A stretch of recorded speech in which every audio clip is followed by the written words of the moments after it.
Oh, what a season it was for Minnesota. Made it to the Sweet 16. No reason to think Dawn Plitzowite's team can't have another tremendous year. The two play for them is Wisconsin. You got Grace Grahalski, Mara Braun, Tori McKinney, all coming back. Should be another big-time season in Minneapolis. As for the Badgers, Robin Pingeton, really nice first year. Got to the semis of the WBIT. This is the conference slate for her crew in season 2, a roster that will have some new faces, some international flavor, but a highly touted Big Ten player changing places for what figures to be a prominent role. How about that? You go over to Iowa and you get not one but two Hawkeyes. But I know what who you're talking about. You're talking about Addie Deal, of course, who was one of the top players in the country when she came out of high school, all the way out from California. Had an up and down freshman year, but at the end of the day, Addie Deal is the real deal. She can play. She can go out and get buckets, and that's exactly why she went to Wisconsin, so that she could be more of the focal point of the offense. And there's nothing wrong with that, and I know Robin Pingeton is happy to have her. You're not a five-star talent by mistake. She is extremely talented and a really good player.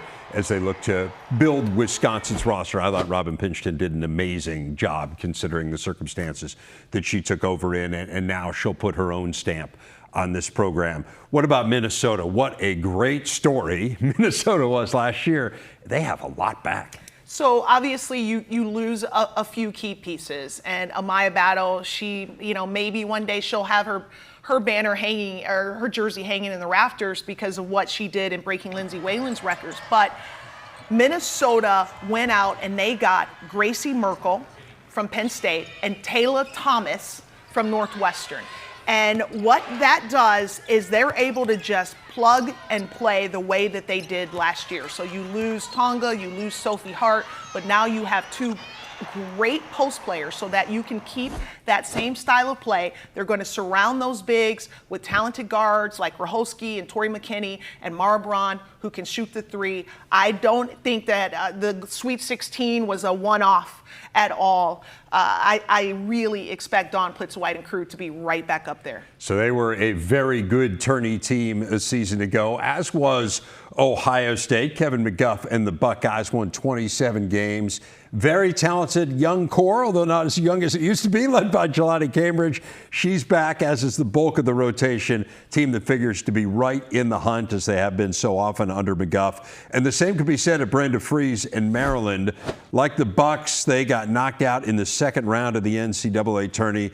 This is a young team, but one built around some experienced vets. Every year, Maryland, I feel like, has had some key injuries that's really kept them from fully fulfilling expectations.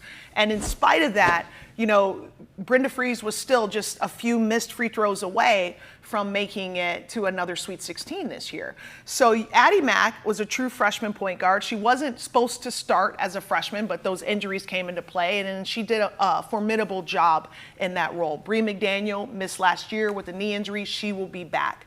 And then Brenda Frese does what she always does, Dave. She goes into the portal and she hits jackpot. And this time she went to Stanford and she brought Nunu Agara out of the portal, and she's a phenomenal athlete. She's a Minnesota kid. I'm very familiar with her. We recruited her when we were at Minnesota. Phenomenal athlete. She's a scorer. She can defend. She's going to be excellent in Brenda Frese's two-way system. You talk about her talent successes. Aluchi Economo, huge talent success. Portal success, I should say, coming over from Duke, and they have her coming back as well. So that evidence of the success she's had historically in the portal. What about Kevin McGuff and Ohio State? What about Kevin McGuff? All he does is win, too. You got Jelani Cambridge, who unofficially finished second in Big Ten Player of the Year to Lauren Betts.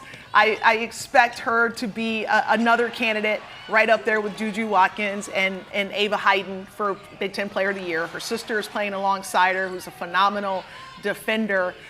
They lose Chance Gray. She's actually playing for the Los Angeles Sparks this season.